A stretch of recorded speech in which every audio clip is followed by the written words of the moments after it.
Stand for the pledge of allegiance, please. I pledge allegiance to the flag of the United States of America, and to the republic which stands one nation under God, indivisible, with liberty and justice for all.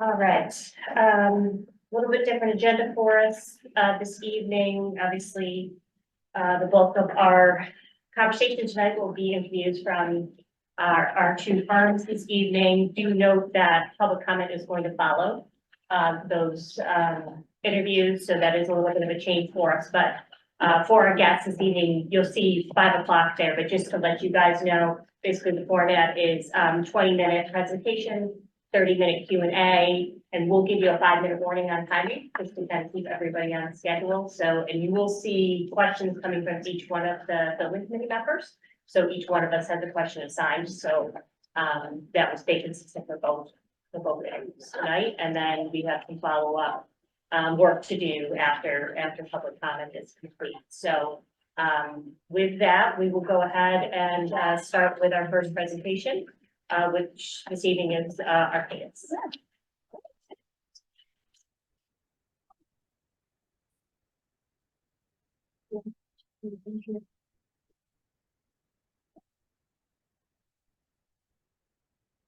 Good evening, and thank you for the invitation. Tonight's conversation is hopefully going to shed some light on the people that you'll be dealing with.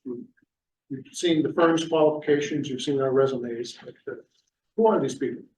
Well, we are the 5 that will be involved daily with your project. We're not just a sales force, we're here to actually support your needs.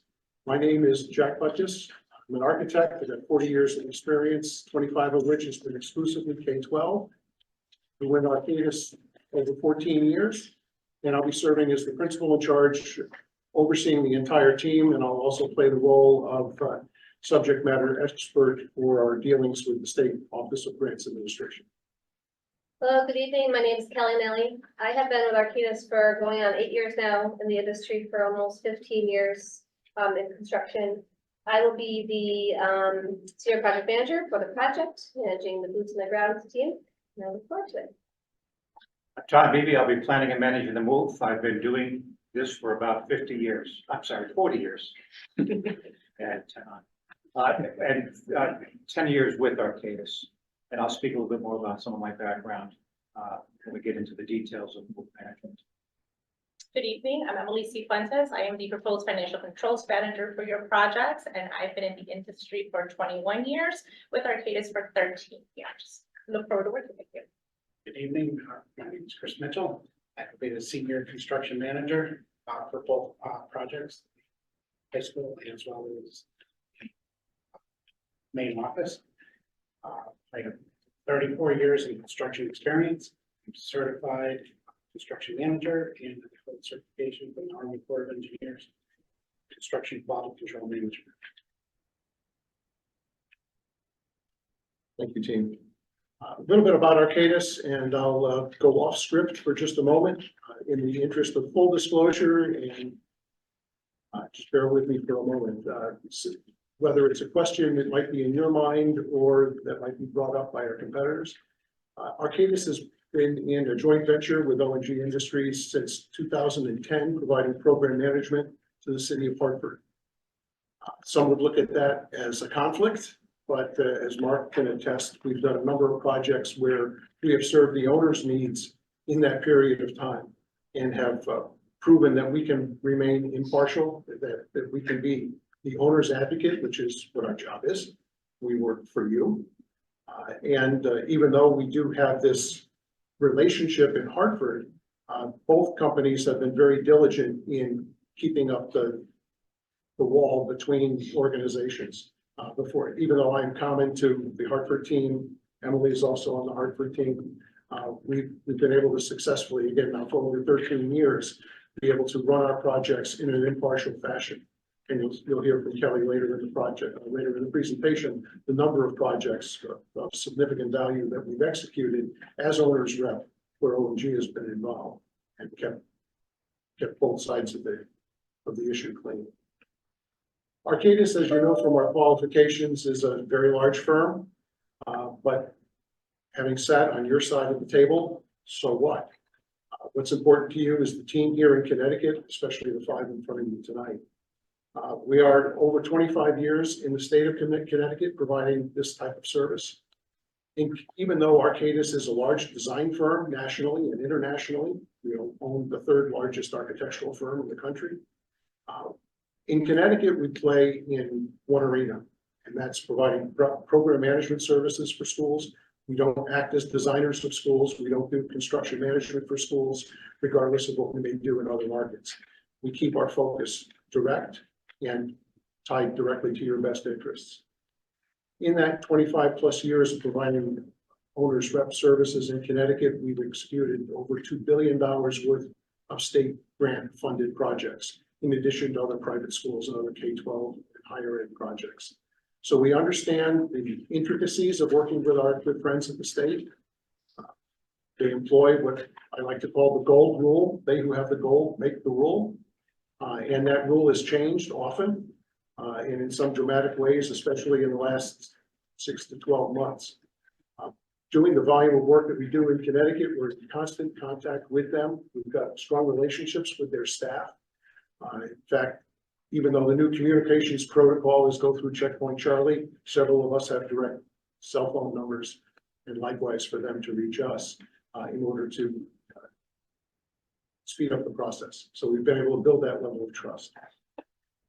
One of the areas that helps our clients that diverges from that following the program with the state is that sometimes their program, their rule book, doesn't give our clients the things that they need. Sometimes there's a special attribute of a project that doesn't fit the mold. And we've been successful in pursuing special legislation on behalf of our clients in order to get them across the finish line. An example of which, Sam's father has a project, one of our builds with ONG in Groton, where the state, despite the rules being the rules, decided, well, you're going to build a new building because it's less expensive than renovating the one you have. So we're going to take off that 10% new building reimbursement penalty. But we have the data that showed that new was cheaper than renovation, and so it should have earned the full reimbursement rate. It took us 5 years from that schematic design review meeting to June of this past year to be able to get the state to see the error of their ways. It actually was because special legislation gets shared with the commissioner before it goes to the floor for a vote. And when the commissioner saw that, she says, what is this rule going to say? Despite the rule and the state not wanting to follow the rule, we, the legislature, are going to make you follow the rule? That obviously wouldn't fly too well. So we got a Sunday evening phone call from one of our direct contacts at OGA saying, can you resubmit those things you keep resubmitting to us because the commissioner is going to sign it? And we were able to, at the tail end of the legislative session, get to that finish line that it took us 5 years of pressing. And that wasn't something that was written into our scope of services, but we did it because it was the right thing to do for our client. And that's our approach in general. Yes, we have a scope of services. We have to charge a fee, but if we see something that's not quite right and we can make it better, our goal is to try to make it better for them as well.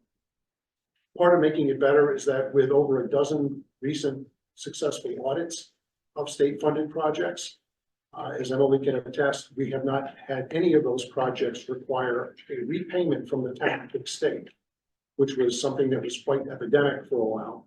That's why for a period of time, the state had jacked up the retainage to 11% of progress payments. That's now changed back to 5%, thankfully.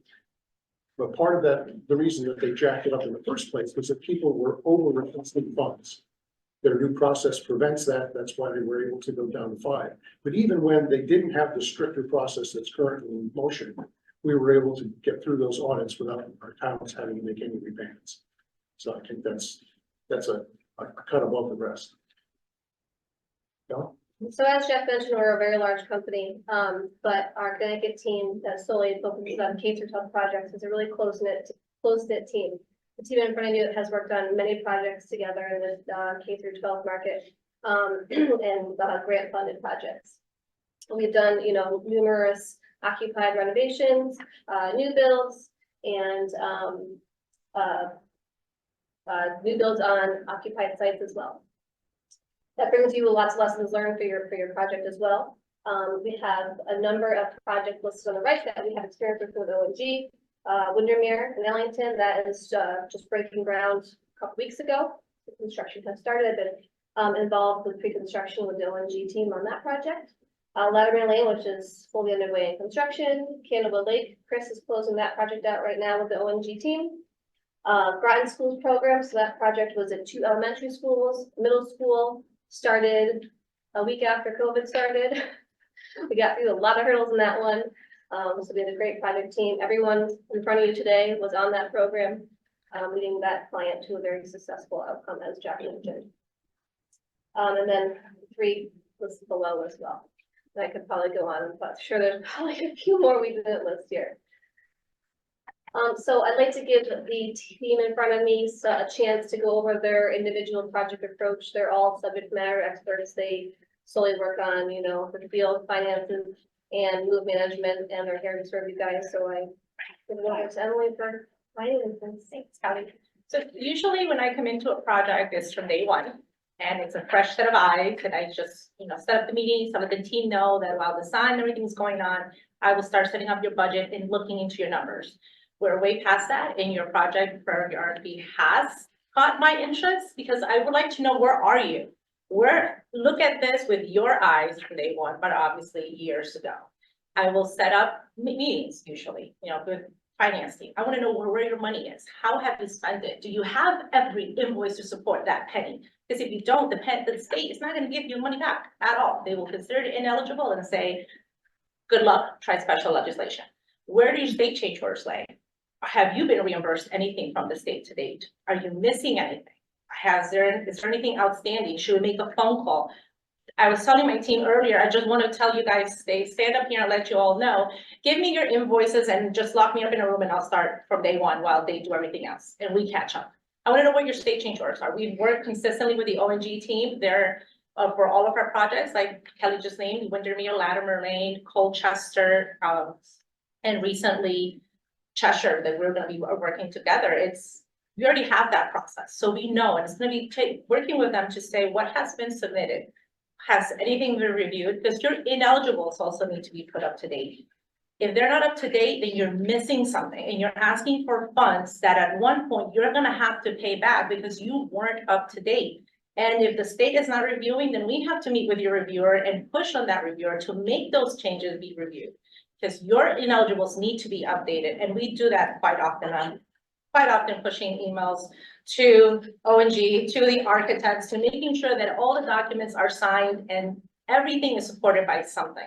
If the state knows it, your town management, finance office has to know it. If your town finance doesn't know it and the state does, then there's a problem, or vice versa. So my task will be to just dig into those books and learn from your project or projects through there. I'm not on the field, so all I have to do is learn from what I can see.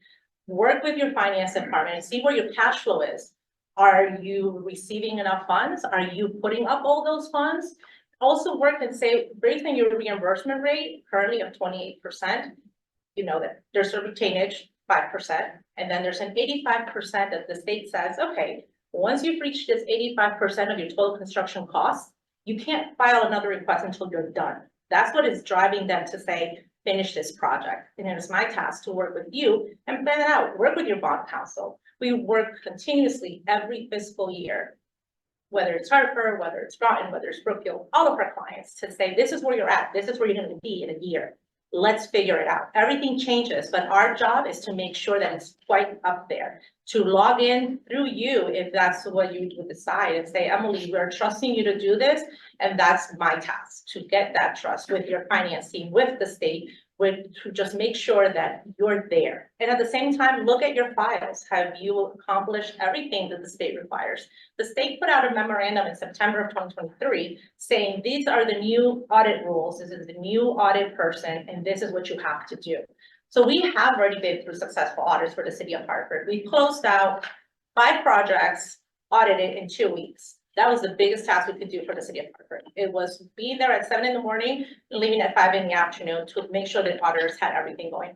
We've audited small projects and big projects. So our task is to make sure that you're successful, and we can only do that if we work together as a team. in finance. Of course. First. Thank you, Emily. The approach to the construction phase is built around the three main pillars of construction, which are quality, schedule, and budget. First, the quality, that's going to start by us me coming in and reviewing the documents and understanding them, knowing what's in place. I have to put together sheets to say what's required, various things of quality. Got to look at ONG's quality control plan, see where they're at, how they're approaching their quality, as well as really seeing what's in place, going through their pre-construction meeting minutes, what's been decided through those minutes, put together an idea of what the quality is expected, and even in talking to new folks. Obviously, that should be in the documents, but in case there's something different that's taken place up until this point.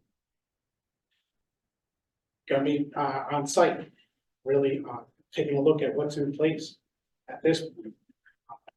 Is there something that we're not gonna be aware of that's not accepted as of yet? We don't want to build off of something that's not acceptable and not get that corrected before we move forward. Next will be our daily site visits, really walking through and understanding the specs and looking at those activities that are being installed on those days, trying to point out anything that might be not acceptable or isn't lacking or needs refinement before we actually finish that task. With quality comes punch list. Toward the end of the project, we want to make sure that you're accepting quality product. So punch list also begins with ONG doing their due diligence and putting their punch list together. I will be working with the architect to combine their punch list along with one for the owner. So, and then obviously with that, really putting that together and following up and making sure that those items are complete. Looking into schedule. Schedule, we really have to look at that and see where they are. Is there anything that's slipping? And if there is, what can we do about it to get that back on track in order to complete the project in time? So that's what completed in August. So we have to have time in order for Tom to do his work on that, to get that in place. And then mostly with budget, it's going to be review of change orders and pay applications, and really kind of wrap that up into getting those things in and how does that affect the schedule and maybe possible quality. Get into doing closeout. We have really a couple things we got to do here is review the specs and figure out what's in there, what's required, bath builds, attic stock, warranties, and so forth. Put that together, pass that off to ONG so that they are aware what's required at the end, as well as looking into what they have done so far. Have they started their own? So we want to make sure that those are in place for when you take over the building. With that, hand it over to Tom. Thanks, Tom Beebe again, with that 50 years of experience I told you about when I slated, that should make me considerably older. With 40 years of managing and designing moves, but that also includes managing and planning and managing construction projects as well. So that helps me have a good grasp on what's going on with construction, what's going on with design, and how those things are still being finished up as we're moving in the furniture, fixtures, and equipment. So the building is designed, it's being built, it'll be finished up. The question is, how do we get all the stuff in the building, including the stuff from here and the new furniture and equipment that's being delivered? So we start off by developing, and I've already drafted a move management plan for this project and shared it with some of the town. That plan is our roadmap of how we start and who's involved and how we have touch points, which include move management meetings to understand the status, so everyone's kept apprised, the schedule, and what we're gonna do as the schedule or circumstances change. So that includes coordination, identifying the movers, they're gonna be key to the process. That includes a rigging division, because we have things that have to be rigged and brought over as special handling. It includes interface with the construction folks, and how we're gonna deal with these unplanned situations. So, for example, if furniture arrives and it can't be placed in the new school, we have a backup plan on staging some of it, ideally over in this building. Where do we do that? How do we do it? How do we get it from here over to there? Those are circumstances that will likely not go according to plan. And part of this move management plan, again, this roadmap is what are our contingency plans? What have we done in the past? What worked? What didn't work? And how do we make those happen in order to get everything in the school, have it delivered, assembled, placed, reviewed. Things will show up that are broken or damaged. Things will show up with missing legs to support the start of school. And that's the very high overview of move management with some of the details of how we get there. I have occasionally explained that this process is like carrying a shovel at the end of the parade, because that's when we have our short window of opportunity to get things in place and clean up what's happened in front of us. Beyond that, we have to, as I mentioned, we have to organize and deal with what didn't show up, when it's going to show up, when can it be delivered and installed? If that's in fact is after school has started, how do we coordinate the replacement of damaged items, or as I mentioned, items that didn't show up. Another component of that is what do we do? What furniture is going to go with us, or equipment? All these books have to move. How are they all going, or do they have to be? Are they going somewhere else? The equipment, which includes computers and IT equipment, and how do we coordinate with the IT director? What things are being installed by construction that are outside of what's being either purchased new, or what's being moved from here over to there? How is that? And what do we do with the disposition of things that are surplus? So a big part of this is what furniture is moving, what do we have for surplus furniture, and how do we dispose of it in a timely fashion, because we've got to get out of this building in order for the next sequence of events to happen. So it happens in a small window of time, and it's got to happen. We've got to start school on time. We don't have any choice. And so that is the move management planning and process. As I said, it's seldom that things go as planned, but if we plan it out, we know what our backup plans are, and we know what we have to do within a certain period of time to find the most effective way to do that, so that we can make informed decisions and you can make informed decisions along with us to do it in the most cost-effective way. So I hope that the team in front of you tonight has given you, a well in-depth knowledge of, or shown an in-depth knowledge of what we've, have been doing in the last 10 to 15 years. Working together as a team for unfunded projects. I really hope that you all understand that we would love to bring those experiences and the expertise to Farmington, deliver, all of our lessons learned and all of our successes to your team as well. So we look forward to hopefully working in the future, and we will open up to questions and answers. Thank you very much. I appreciate that. I have the first question for you tonight. So, what are your considerations when evaluating change orders? Can you give an example of when you challenged a change order and what was the outcome? First and foremost, obviously you gotta look at the documents. Is it valid? If you find it valid, then obviously proceed to the next level and look at the cost, the hours, materials and things like that to see if that's in alignment. Just by knowing the project, you're gonna, is it 80 feet of conduit or 40 feet? Just something that you're gonna know by being in the field. If it's not valid, just push back right away and say it's contract order or whatever it may be. So just by doing that, Yeah. On top of Chris's site review, Emily and I also look at everything too. It's like 3 eyes on everything, so I'm sorry. But we get all AIAs, all PCOs, all state changers that go through the channels. Emily checks every single little penny to make sure it's accurate. We check wording for ineligibility, make sure we're not using words like redo, reuse. If it's not a redo or reuse, because it will be automatically ineligible. So there's a lot of things to consider for sure. And Chris knows market costs. If he doesn't, we'll look it up, we call, phone a friend and things like that, things stick out to us.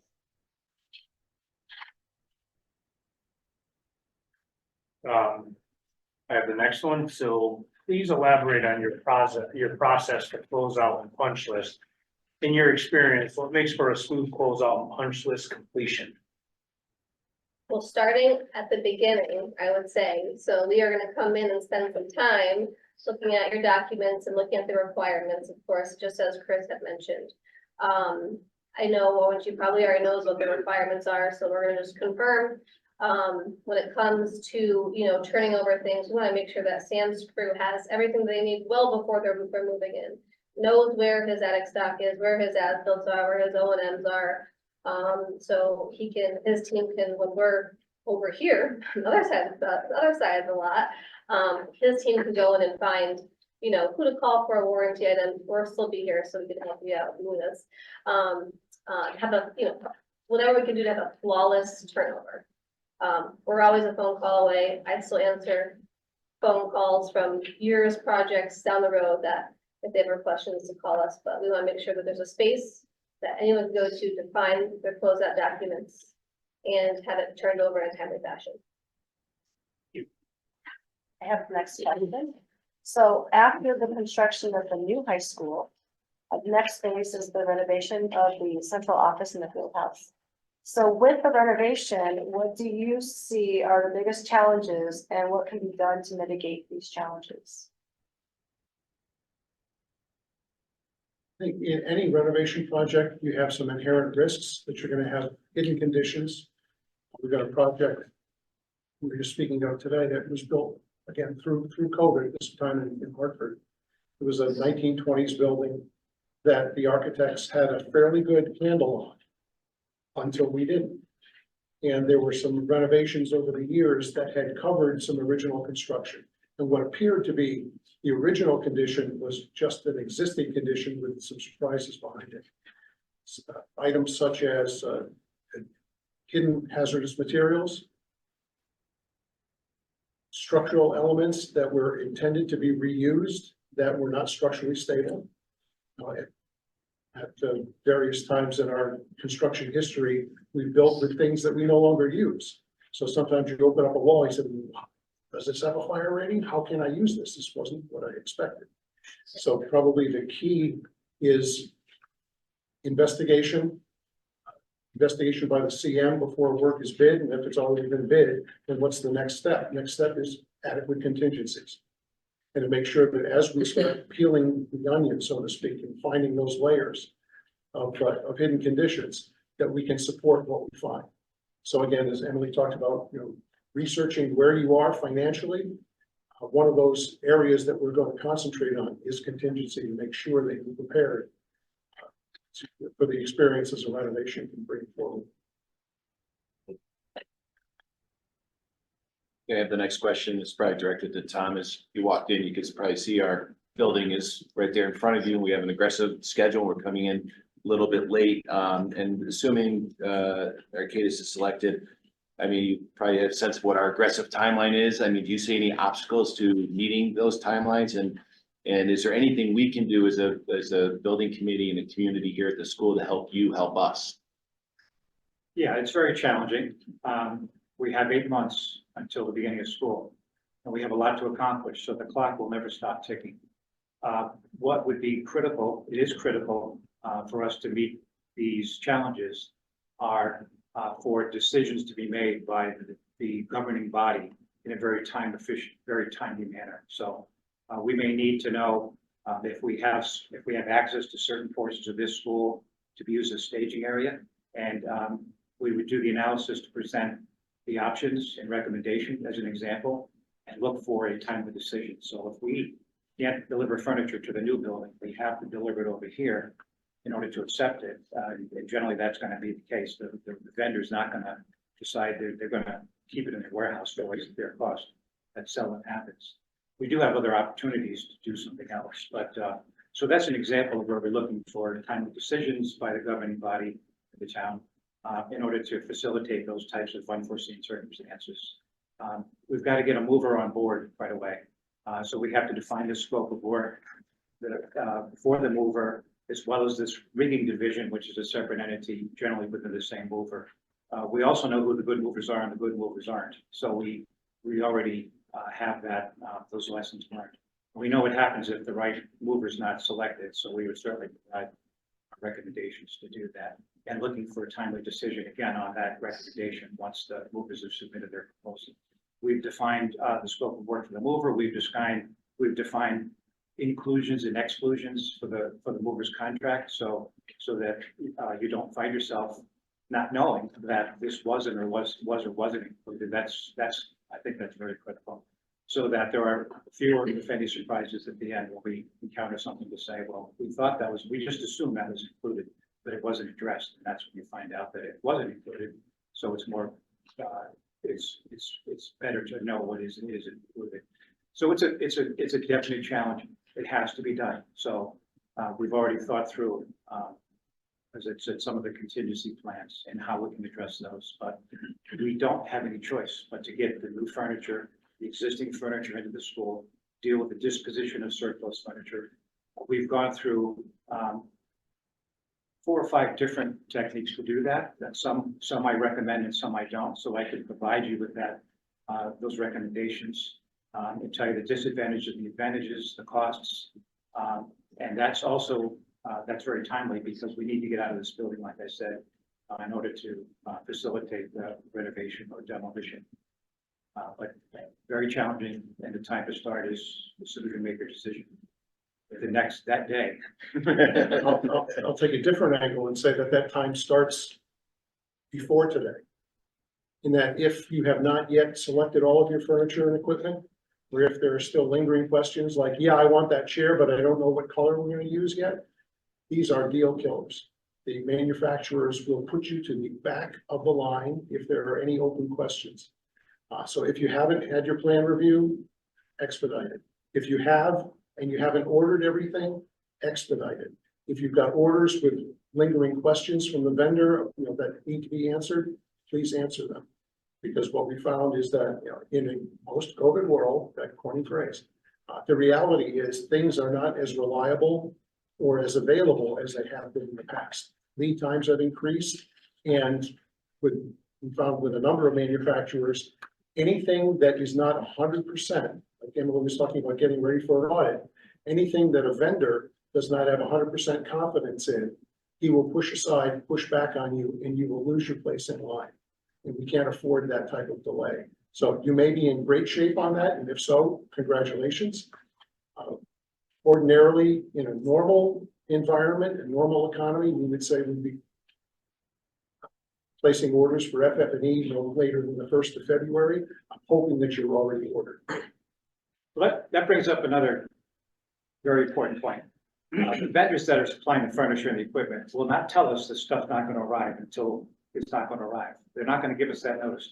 They're going to tell us what they think we want to hear. And unfortunately, that reality exists, and we have to be prepared for that. So what I have done in the past is plan a contingency of what furniture can we reuse here that we were not planning to take as a backup and to store that. And we've done that, and it's saved us quite a bit, but it's saved us quite often. So it may not, it wouldn't be our preference to use existing furniture, but if we don't have furniture, we have no choice. And ideally, we've got furniture to serve the same purpose. But the reality is they're just going to tell us what we want to hear. They're not going to tell us that something's not going to show up until it's time to show up, and then tell us that it didn't show up, whether it's for whatever reason it doesn't. And we take all the precautions to make sure they're prepared by giving them a delivery schedule and making sure we've got that, and they'll nod their head, and then it won't show up. So that backup is going to save us if we find that, if we encounter those circumstances. Thank you.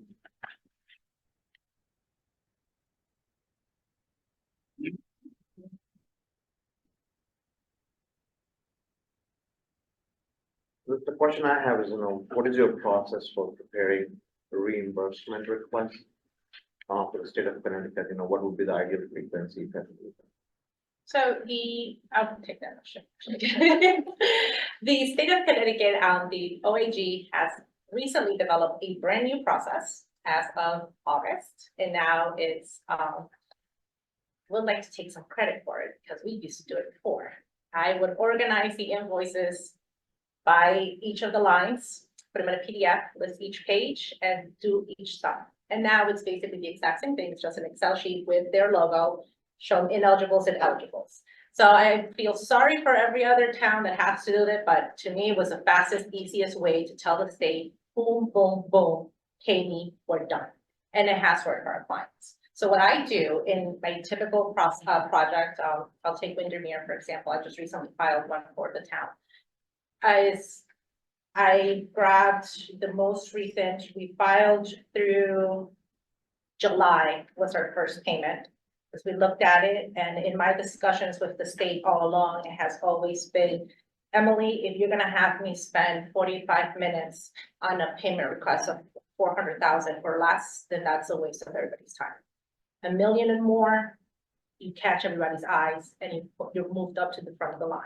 So we did that, we filed the first one. So what happens now for the second one is I gather all the invoices that were processed between July and August and September, because I've requested everything through June. As everything through June has been paid, checks are issued, here's the check number, please give us a reimbursement. Once that's done and it hits the town's finance department, then I said, okay, I have to get it in before the first of the month. And because the committees approve the invoices, I have to wait for those to happen and then to get paid. In this case, everything by December 23rd was paid. So the town sent me their munis report and I gathered all those invoices that had not been paid and I labeled them from most recent to oldest by category, architects, other professionals, eligible, ineligible, color coded the munis report so that they know what's eligible, what's ineligible. And then I uploaded that on behalf of the town for their payment. So now they're gonna be, that was done before January 1st. So that means that mid-February, they're gonna get their payment. So once mid-February is done, by March 1st, I will submit the following payment for December, January. Oh, February won't happen yet. So December and January. So once it's paid and it's on a check register, then they pay for you. But otherwise, they say no, wait till the check is actually issued. But that's my process. So I just wait, make sure everything's approved, everything's paid, and then I look at it every other month. As soon as the check hits and the town tells me we got money, okay, before the end of that month, we're back in there and we're asking for more money. And up to, of course, when the state says you've reached your mark, close the project, come back to me so I can pay you again. But that's typically the process that I do for all of our clients. Thank you. Mm-hmm. So in your experience, as you're in the audit, what issues do you see most frequently? You know, the issues that I see most frequently and that we've learned actually with previous City of Hartford projects is missing of documentation. So once we became the program managers for the City of Hartford back 13 years ago, it was my goal to literally gather everything financially. And that included change orders. And when reviewing the requisitions, if there's an allowance, I need to know what you spent that allowance. And not because I wanted it, because the auditor, when they look at the requisition, they say, okay, you have $50,000 allowance. That's great. I see you've spent it all, but you're short. You only have documentation of 5,000. So if you're not able to produce that, your CM is not able to produce that, then it's ineligible. So what I think that's the biggest pet peeve that most people have, missing documentation, thinking that somebody else will have it for them. And what we've done is prepared our way. We've set up our files and we would love to come into your town and say, where are your files? Set up architect, RQs, RFPs, make sure that you have everything as requested by the state of Connecticut, and then go through each invoice and categorize. Look at your PCR approvals, see what has been listed as ineligibles. Make sure that you're within that. If you're done your FF&E, have you quantify them correctly through your progress payment request? You're not there yet, so that's good. But we have to split it out. That's what I mean. It's very important to make sure that your ineligibles are always up to date with the state. You don't want to submit a payment and then have the state tell you, but wait a minute, that was ineligible. So you gotta pay us back. That's not where I find myself. So our files are literally set up to be an audit checklist. We go by meeting, they want meeting minutes, we got your meeting minutes. I prepare a financial workbook where I list when the committee approved it, when the PO was issued, what method was used, whether it's ineligible or eligible. So the auditors automatically are taking this into account, and it makes the review so much faster, so much easier. They already know what to look for. They compare the state change orders and they're like, okay, 20 state change orders, here are the 20 letters. We're good. Let's see what's the next step. So if you have a document for every penny you spent, you're good. Easy, right? We have one final question before I open it up generally for questions from the committee. Is there anything else that you would like to add to your responses that you provided today? And along with that, why do you believe you're the best firm for owner's representative and move management services? If I add one thing, because we didn't answer one question fully, which is the example of the change directive was asked. Yeah, we didn't add that part, so we have to add that part. If nobody has what I can add, Go for it. okay. This is not an ONG project, so I shall make that clear. During a site walk of mine, you know, when you walk the site, you take pictures, lots of pictures. I had my pictures taken, and then about 2 weeks later, a change order came through for insulation in an exterior parapet wall for insulation, different insulation, because they couldn't get the spec insulation. So I was like, why didn't anyone tell us about this? A, we should be notified before a change has happened and the change order is produced. CAS and Arcadis were not. And then I went back to my pictures and I was like, no, that's the insulation that they own. So we saved, I think it was about, $50,000-$60,000. So it's not the biggest of deal, but still something that someone tried slipping through the cracks. And, our documentation that we take on site over here will definitely help catch things like that. But like I said, not an ONG project. But a good example of a change order that we mitigated and did not make the owner responsible for. I didn't have anything else to add other than that. Any questions? Why are we the best? When I started with Arcadis, we had a fellow who had been a marketing person helping teams like us prepare for interviews for probably 45 years. And one of the things that he told us never do is when you put your presentation together for your interview slides, never have a slide at the end that says, why Arcadis? And then list a whole bunch of attributes. But that's what people want to know. What are your differentiators? What is going to bring value to you that our competitors won't?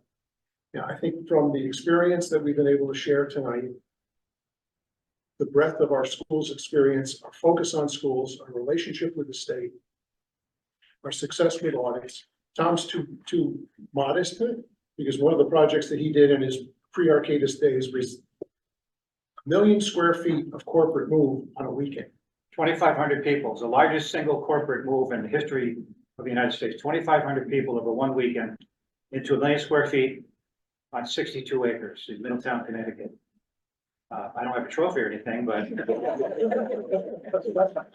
But yeah, this is not new to us. These are not new services. We didn't just pluck people off the street because we had an empty chair to fill.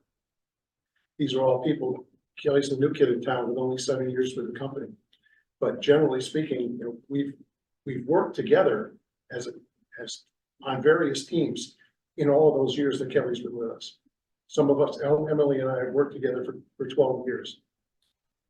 When it comes to the relationships we have with architects and CMs, Mark and I have known each other for 25 years. We've done work together. We've done work with Tyson's firm in the past. We understand what language we each speak. I'm an architect. Some other architects look at me as though I'm a pariah because I went to the dark side to work for the owner now, hold the architects accountable. But frankly, I think that's been an advantage. Once upon a time, my spiel was, I've heard all the lies, I've told a few myself. And hopefully I didn't tell too many lies, but again, by being in the industry, Tom's had construction experience as well as his group management, his real estate experience. We all have kind of cross-pollinated with different skills. And I think that makes our team stronger. And I'll just end by saying that we want to become part of your team. We want to become your trusted advisor. And I can't remember the attribution of the quote. This is a team is not a group of people who work together. A team is a group of people who trust one another. That's what we want to be for the town.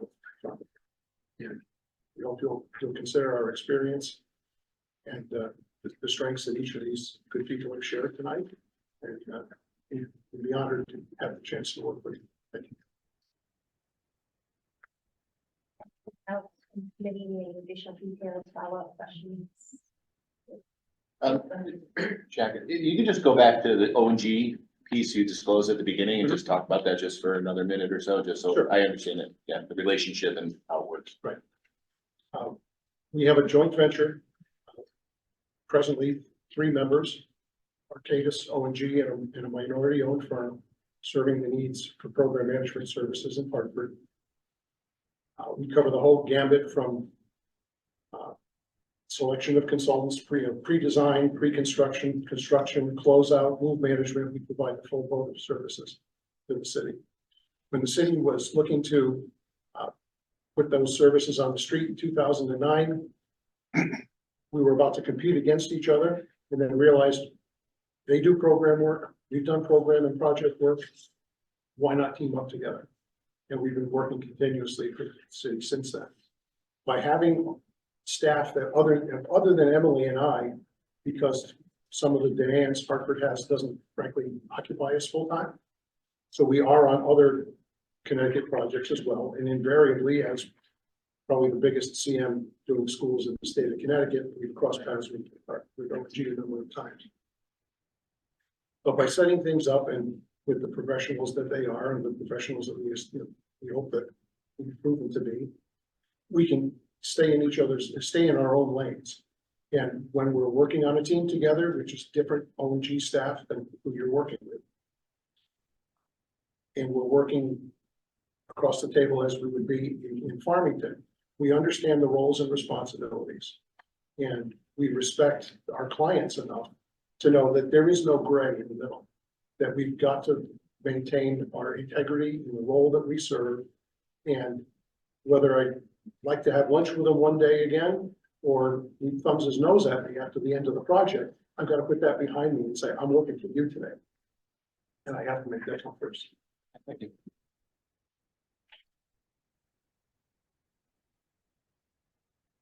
Yes. What is a project that you recently completed that's most like ours and why?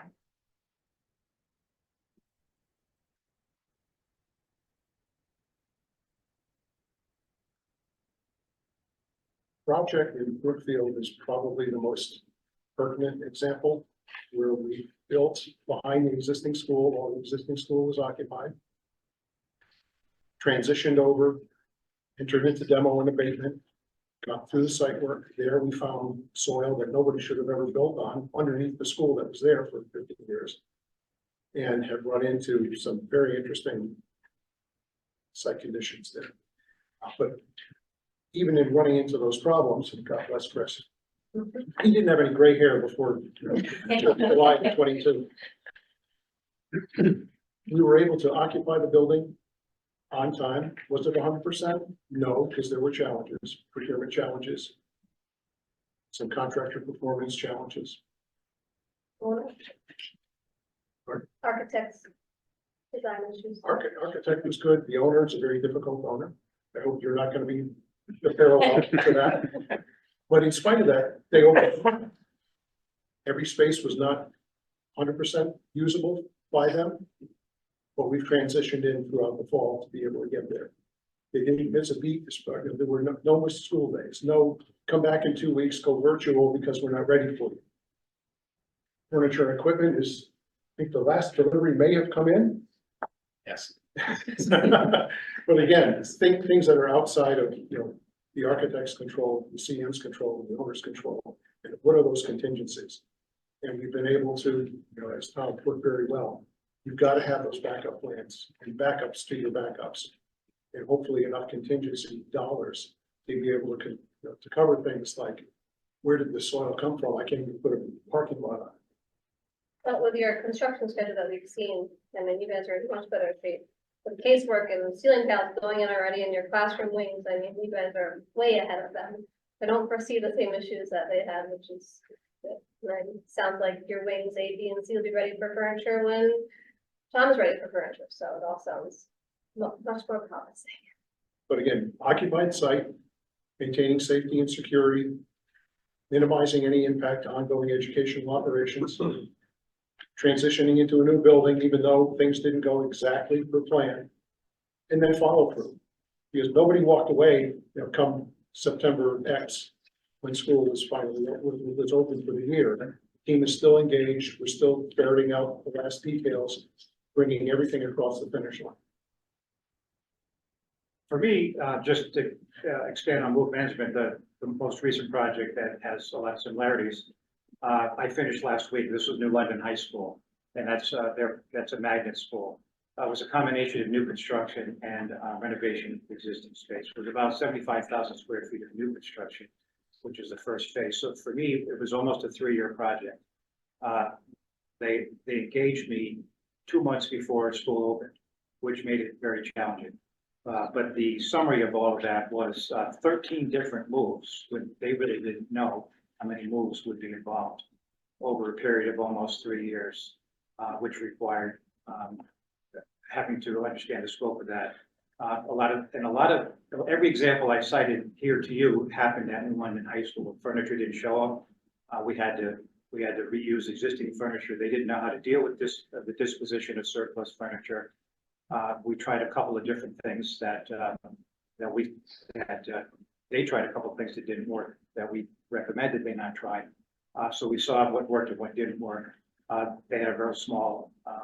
They didn't have an adequately sized elevator, so we had to take furniture down the stairs and come up with ways to do it. We engaged the abatement contractor to take furniture out of the window of a 4-story building with a lift. So we came up with backup plans to try to figure out a way to do this most effectively. But for me, move management, that was the most recent one. Prior to that, it was the Groton school systems, which went on for 3 or 4 years, again, with all those different schools and similar themes. How do we handle the disposition of the furniture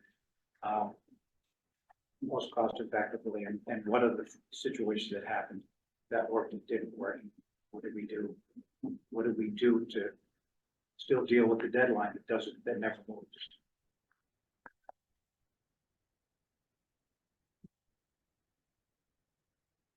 Yeah. Thank you very much. Yeah, now what Gates, got one last one from Sam. so. I want to circle back to punch list. So not that this would ever happen.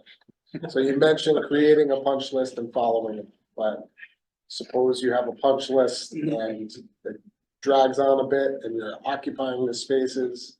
How do you stay on top of that punch list as you're starting to occupy it? Obviously push on the contractor to get in there. You want them to get in there beforehand. It's in their best interest. And they blow it and they hit that opportunity and they're in there at night. They're in there on the weekends, holidays, whatever. That's what they should be doing in order to get it done. Their contract would probably call for 60, maybe 60 days to finish the punch list. If they don't hit that, then they're in violation of their contract. So we're gonna stay on top of it. Having been a quality control manager or Army Corps of Engineers doing a couple of projects for them, that was my job. Basically staying on top of the punch list daily, so that when it comes to punch list time, actual punch list time, you minimize that. So that's in hopes of what we can do. Which is now, right? Ensuring Which is ensuring now. that the punch list is not a completion list. Correct. That truly is just the corrective work. And that's really what we want. We want to have them do that almost simultaneously with us. So that there is that cohesiveness and that it's not a to-do list. Because obviously if you create a to-do list, it's not a punch list, and that those items still expected. So want that ahead of time and well in advance, so that they have that opportunity to do. But if they don't, it's doing it. It's not to mention some circumstances where punch list work has been done. We walk in on Monday morning, all the furniture's been completely moved. People have been standing up on top of the desks and they've been, you know, concrete on the floor and footprints on top of the desk. So does that happen? Yes. We know it happens, so we need to be prepared for it. We need to double check it before the bell starts for the beginning of class, so that when they walk in, they have a classroom, not furniture that's been moved or taken out of the classroom. That's also happened as well. Somebody decides I need that to stand on in that room over there, so I'll just take that out and put it, I'll stand on that over in that room. I won't put it back. That's what happens. So there's an impact on furniture as well that we are aware of. Not literally, but figuratively. My 50 years. All right, great, that was right in time. Thank you. Thank you very much. Thank you. Thank you. Here, I'm sorry, this is probably sudden. Thanks.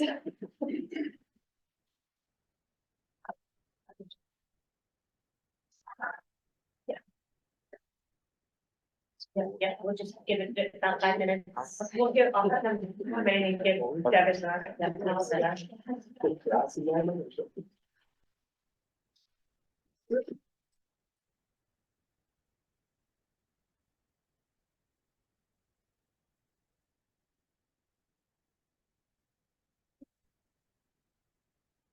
Dan, will you be having the weekends to watch that punch list go through?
voting building committee members this evening, and then you can elaborate on that, then we'll open it up for additional questions after. And we'll give you a 5-minute warning in that first 20-minute, during that first 20-minute presentation, just to give you Sounds an good. idea where you are. So, All right, well, thank you. Sorry again for, apologize for the delay here. We only have about 9 slides. We kept it brief. We knew it was 20 minutes. We want to get right into the Q&A. My name is Chuck Warrington with Colliers Project Leaders. For some of you that might have been on this committee for a while, where you've seen us before a couple of years ago. We're happy to be back in front of you with an opportunity to come and help you complete this project. Congratulations on the referendum. There's been a lot of work that's been done so far to get here. Get some good partners with ONG and Taisu Kim, getting you where you're at. But obviously there's a lot more work left to do to get us between now and I'm assuming August 26th. I was looking for the first day of school, but I'm assuming it's in late August for that. But that's really our number one goal here, right? Is to get the school into that school, get it operating, get the kids going, fully functional. Then ultimately take this one down, leaving the 900 wing and renovating that. But that's after we get over into the new building, right? That's really the essence is finishing that one and hitting all our dates. We work with ONG currently. We have quite a few projects. Kate has a couple with them. We're down at Benny Hill with Mark and his team. The key to doing that is us pushing them. I'm gonna say that right in front of them. We got to make sure they hit their dates. We're very familiar with each other, but if they don't hit their dates and the substantial completion dates, there's going to be a chain reaction. We'll obviously adjust and they'll adjust schedules to get us caught up. But that's really, I think, really the essence of being successful in this project and get you into that new building and get it up and operational. We spent some time the last probably week and a half. It's been a pretty quick process. We've been kind of studying the information that we have available. Obviously, we have ONG's schedule. We have a few floor plans. And we're generally familiar. We took the walk. I took the walk a couple of weeks ago with it. And again, you've come a long ways, but there's a long ways to go. A lot of parts and pieces that go into this building.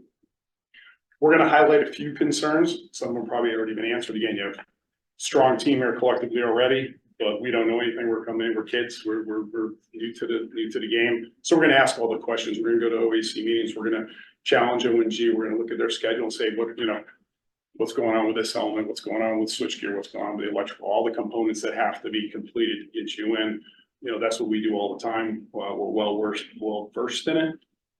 Our team is, and that's going to be our job, is to help push, help facilitate, help lead, and that's what we do.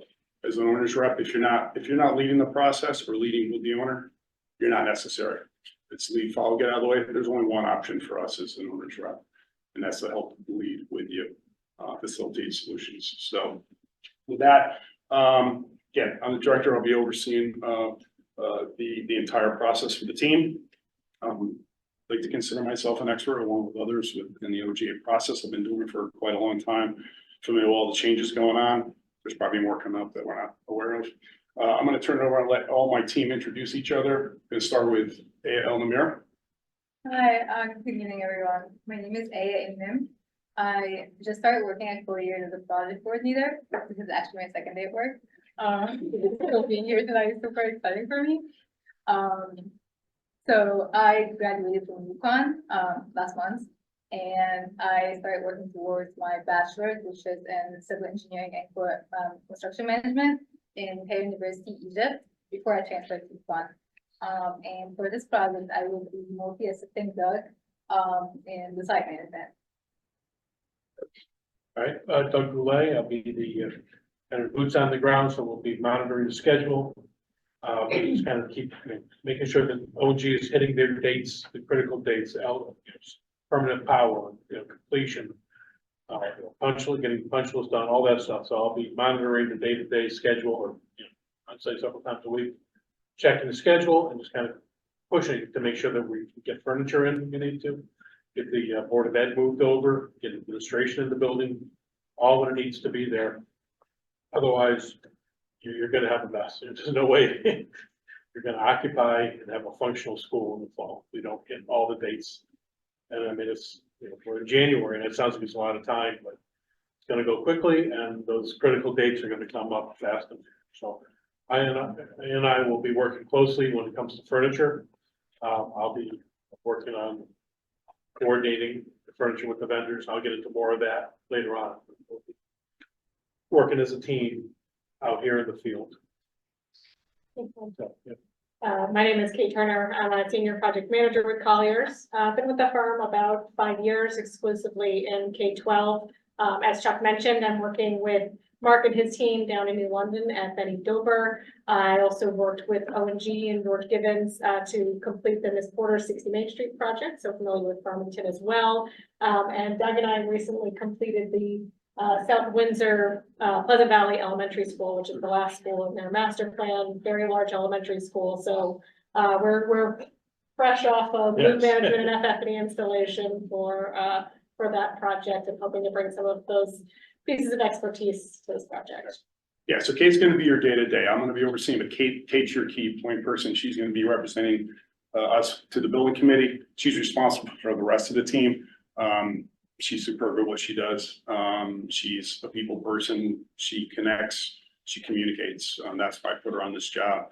Like she said, we just got off that South Windsor project, same process, just bigger, more of it, a lot of parts and pieces moving. So she's gonna be the day-to-day. I just wanna make sure that's clear. And Aya and Doug will, again, they're kind of boots on the ground, watching all the operations. We're gonna kind of talk about a few of those. Our experience, obviously, in our qualifications, we only have the one slide. Just want to highlight a couple of the projects. Again, we mentioned South Windsor that Doug and Kate are working together. Kate's on at Benny Dover. That's an occupied renovation project. A lot of moves and logistics associated with that. And Doug is currently over at Wyndham High School. That's a pretty large renovation project there. A lot of parts and pieces moving in an occupied school, which is more complicated than a new school. But obviously, we're gonna have our challenges here. We're gonna go through about 7 more slides. We're just gonna hit the key high-level components of this. We're not gonna go, we can probably sit here for 45 minutes with it, but I'll pass it to Doug, talk about the high school scope of work. Okay. As I mentioned, I'll be, out in the field. I'll be attending the OAC meetings. We'll be talking about schedule, going out in the field, walking the job, making sure that, verifying that, again, OG is, hitting the dates and that we're getting work done as scheduled. Again, like I said, it's critical that we hit those key marks. We'll be working towards substantial completion. And so we can take, going out and monitoring the schedule, just make sure we hit that, coordinating punch lists, making sure that all that is in place. Final cleaning is done when it needs to be done. One of our big concerns, looking at the schedule that we had, is the permanent power. We're looking at, I think it was April 19th. Well, the first move into the A building is April 22nd. Typically, you need probably a good month or more after you get permanent power. You gotta get air handlers up and running, all the software and data systems and everything behind it to monitor the controls and all that. So it'd be critical that we have permanent power, we have elevators, all that, and that is taken into consideration, by O&G's superintendents and PM, and it may have already been worked out, we just don't know about that, I'm sure. But I'll be working with the PM superintendent to try, make sure that we're all working towards the same goal, and we're hitting those marks. Yeah, we have a lot of deadlines to hit here, and some of them can be a little bit more challenging than others. As Doug mentioned, that April 22nd is a key deadline to get us prepared for our June move-in. That's a really critical date. As soon as school is over, your teachers still need to finish packing. They still need to close out their grades, finish up the school year. And then we have a short window until demo and abatement begins on the 20th.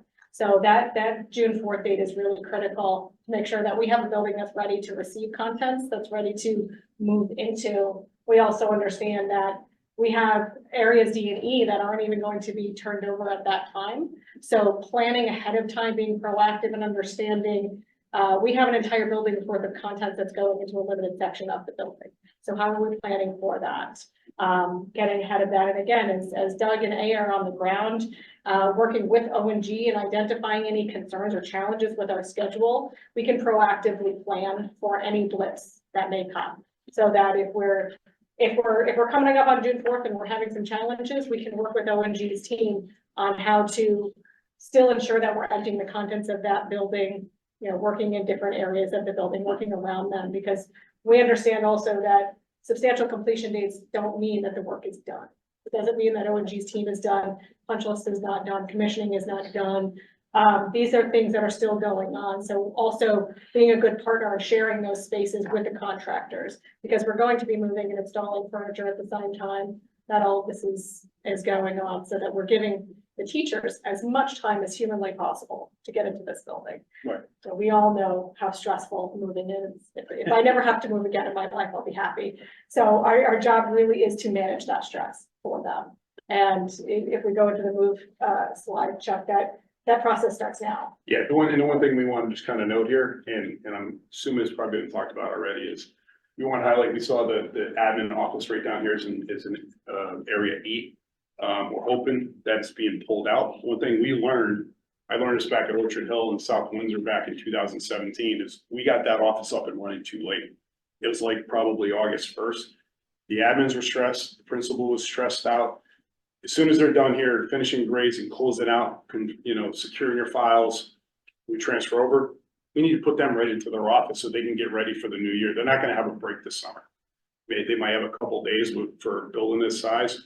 They're really running the entire building. So if the admins, the principals, your vice principals, your administrative staff are not in very shortly after they're done here, they're going to be extremely stressed. And as Kate said, we need to relieve that stress. And that's a lesson learned that we had with projects that are ended in that May, June timeframe. We're moving them out, packing up. We just went through that. We made sure that office was the first thing that was ready, because the teachers go away a little bit. They come back in the unpack.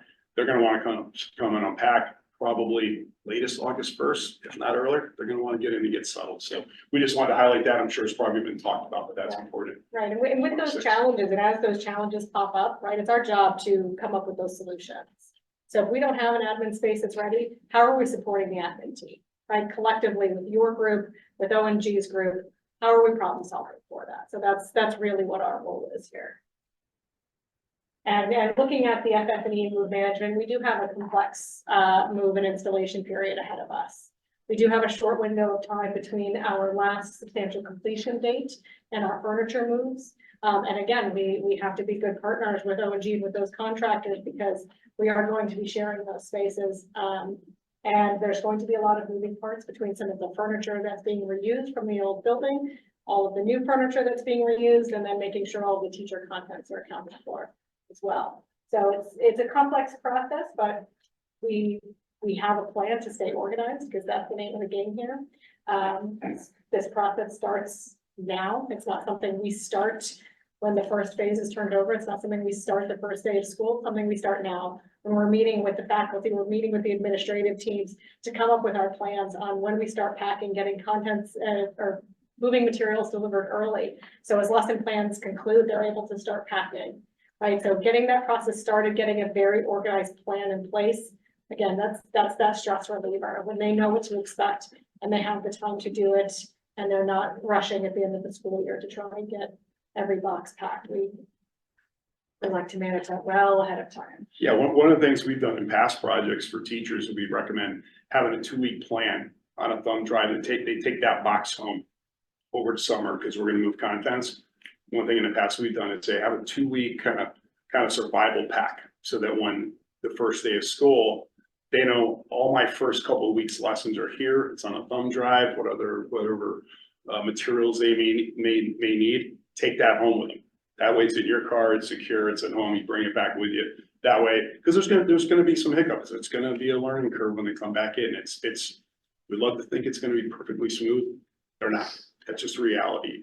We're going to be here to mitigate it and plan ahead, but that's just one kind of lesson learned that we have that we would share if we're brought on board. And this is a kind of a look-see to the month of June. We kind of started laying out, playing with it. We were going to print it out and bring it to you, but it wasn't really complete, so we didn't want to share an incomplete plan. But June is an extremely busy month. This isn't even all the activities, but it's a simple schedule. We know, we say here's the last day of school as of right now. Unless it gets pushed out, we know it's okay. OMG wants to start going in on June 20th, so we need to get you out of here. Final grades closed out, clean out the old contents. That's another one. What are we doing with the old contents? I'm not sure if we have a bid package for it, or if the mover's gonna do it. We have to talk about that, make sure, because there's a lot of stuff left over after the move out. There's a ton of stuff. It's amazing. So, but again, we have to start that right now. Dougie? Okay. All right, so once the new building is, if we're moving into the new building, we'll have the old building, the 900 wing. So I'll be kind of overseeing the demolition and the abatement activities, just make sure that they're again on target. And then day-to-day construction activities of building out the 900 wing into the new space that it's gonna become. So I'll be out here, a couple times a week again, doing field visits, monitoring activities, reports, the issues, bringing up any issues with O&G or we're working towards that, building out that so you have the space on time, site completion. Yeah. Trying to think of anything. Well, that's going on in the summer. This is still going Yeah, on we'll over still be here. working on all the move-in, moves, Punch list. SF&E, completing that. And again, I will be working together on that, again, the whole furniture completion and the moves throughout the summer. But again, in addition to that, I'll be working on the renovation portion. It's a good synergy to find some efficiencies between those two projects at the same time, to be able to be on site monitoring furniture as well as overseeing demo treatment. I mean, we've counted for some of those efficiencies. I know in the fee proposal, there's three different buckets. When we put it together and we have a cover letter that explains that, we take into account efficiencies in between those and looking at those, because you look at them individually, there could be a lot of time, but not individual work. Doug's gonna be doing both at the same time, being an existing building, being a new one, as well as us as well. Kate and I will be on site every once in a while as well. But there's gonna be a lot of activity in that summer. It's gonna be a lot of activity. So we've accounted for a lot of coverage during the summer months. And then our last really content one is really the OGA reimbursement closeout. We all know how important that is, how to maximize the reimbursement. We're very familiar with it. I can't tell you how many closeouts I've done. Just recently did a couple with O&G and Ledger. I think Sam was down on Ledger before, so I just helped them close out a little while ago. That went pretty well. We were actually able to work with the state. We actually got some more money back. We got back about another $140,000 in reimbursement on one school. That exceeded our fees for the closeout. Just by understanding the language, talking to Barbara Fabiani and talking about and bringing the team back in, we were able to get some of those ineligible costs turned back over to eligible and close that out. But it's a very complex process. The main thing here is making sure your files are all audit ready, probably 8-9 years from now. The reality is this thing's not going to go to audit for years. I just had a client down in Fairfield. They just had a project closeout after 8 years after they filed a 49F. They don't happen within a year or two. I'm waiting for another one in South Windsor. The first school we did in South Windsor, that's not audited out yet. So the key thing is, some will be around, many of you will probably moved on. And we want to have a thumb drive that actually works, that you can read. With all your files that are in an organized structure, so that whoever your successors are down the road, they can open it up. We're going to give you one for the Board of Ed, give you one for the town, so you both have that. Hopefully put it in safekeeping, put it in a safe, in a lockbox, along with all the stamp drawings that came from the state. It's really important to compile all those, and that's what we're going to be doing. That's one of the first things we're going to do. We're going to, hey, Mark, every team, give us all the change orders, all the state change orders. Let's save all those. Let's get all the RFPs, everything, from, the architect to CM, your commissioning, because they're going to be the auditor's going to look at stuff. We want to make sure it's in one spot. I can't tell you how many districts we work with. Like, we had a project 10 years ago and I can't even find anything because they didn't know. The state just doesn't tell you to do that, but we know to do that. And the key thing will be, again, have them all in an organized manner. The reimbursements, those are pretty straightforward. We know that the process has changed. The leach fees are changing. I think we talked at the walkthrough. You had a successful, your first reimbursement. Got that back. Kudos. They don't come back too quick. We had one kickback because we didn't have our stamp on our invoices. Like, I don't need to stamp our invoice. We approved it already. So they rejected it just for that reason. We know they have a lot of work and stuff, but we understand that process. We understand how critical it is to keep the financials tight. We have a system, and Kate will be managing that as well as I. She's responsible for the finances. She's responsible for the team. We don't have a separate person doing finances. we're doing reimbursements. She does it, I check it. We work with you to submit it, make sure everything lines up. And that, you know, the total budget equals the total budget, and that all the invoices we submit equal the total to the state, because they're gonna kick that back and now you're borrowing more money. So the key thing is keeping that in right the first time. Hopefully, we know they're gonna kick it back, so maybe we'll just leave a few things that we know that we can fix real quick. I mean, we'll say state change orders too. State change orders are huge. Mark's team and I have worked, and we've been successful in the last 4 years where we have not missed a 6-month deadline for any of the state change orders that have been submitted to the state, which is great. The problem is the state does not review them as quickly. So it's up to us to continue to chase them and to remind them to please review these so that we're not waiting till after the project is complete to begin our state change order review process. That can really drag closeout out as well. Yeah, that's a big one, and following up with the state, whether it's, well, DAS, what's it, DAS administration, it's a generic black hole that we email to. We'll follow with Bob Summer or Kermit, whoever your plan reviewer is. Hey, if you had a chance to review those, saving those emails, because when they come back and go, oh, you've been waiting, we've been waiting for you to close out. Well, no, we're waiting on you. We can't do it until those are returned, because that's what tells us what the ineligible costs are. And then the prorated soft costs on top of that. So until that's done, we can't do what we do. You'll see in our letter, we put an amount aside for a couple of years down the road that we don't touch. It's kind of a lockbox. So when we get it all back, that's our fee to do all that closeout paperwork for you. We essentially do a pre-audit. I'll go through, I reconcile the state change orders, make sure they're all filed. We did it on Ledger.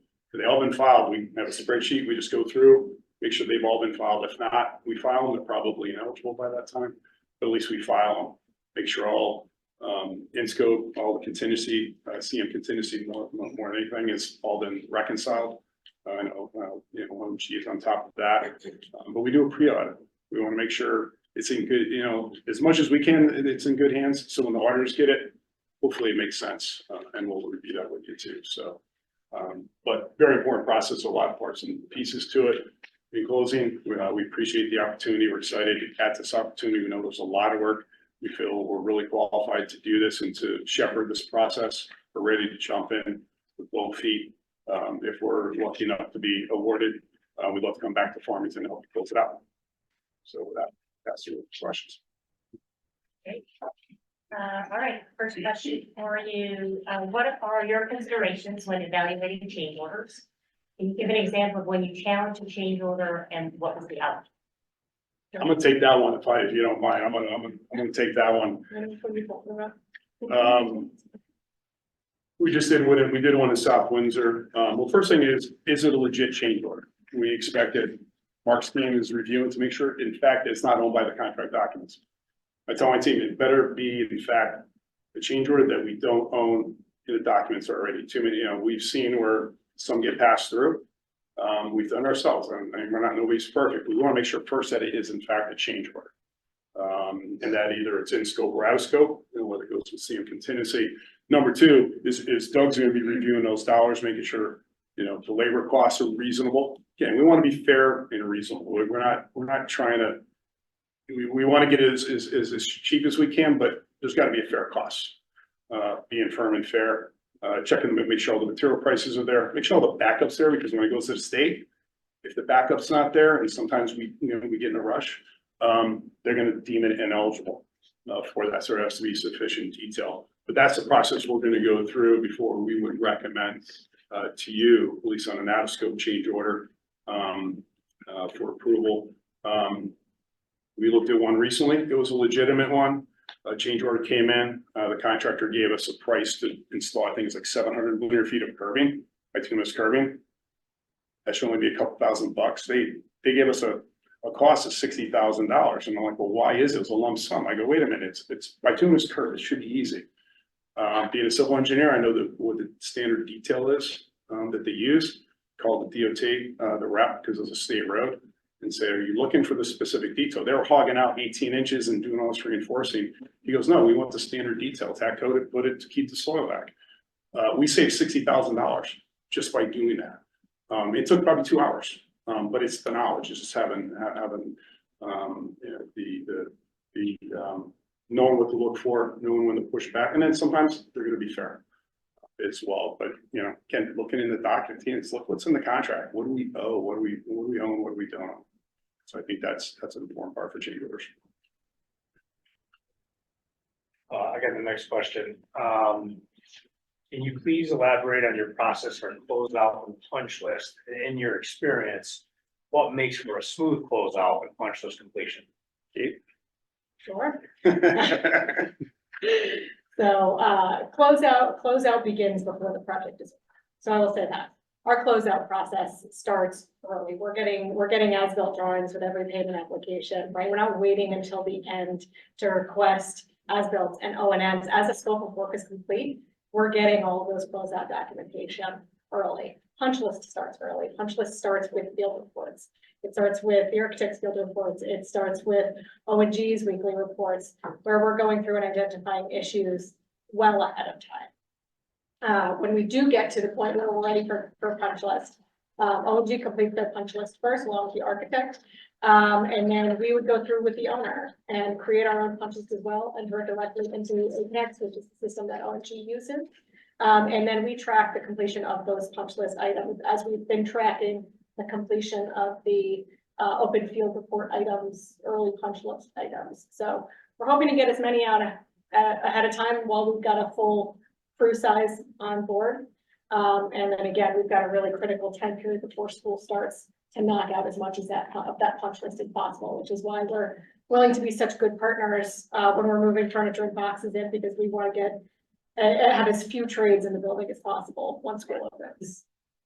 Yeah, and I think one of the challenges we have is when there's multiple punch lists.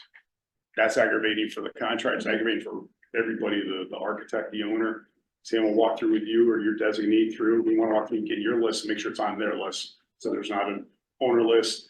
But I tell you what's going to happen is once you move in, your school's going to have a list too. Your staff, your faculty, they're going to find things too. And what we typically like to do is go, all right, we need a funnel point for them to send them to, because some things will be legit punch lists. Some things might be damaged. Some things just might be, they don't like it. We have to read through those and go, what's really a punch list and what's not a punch list. That's just the reality of it.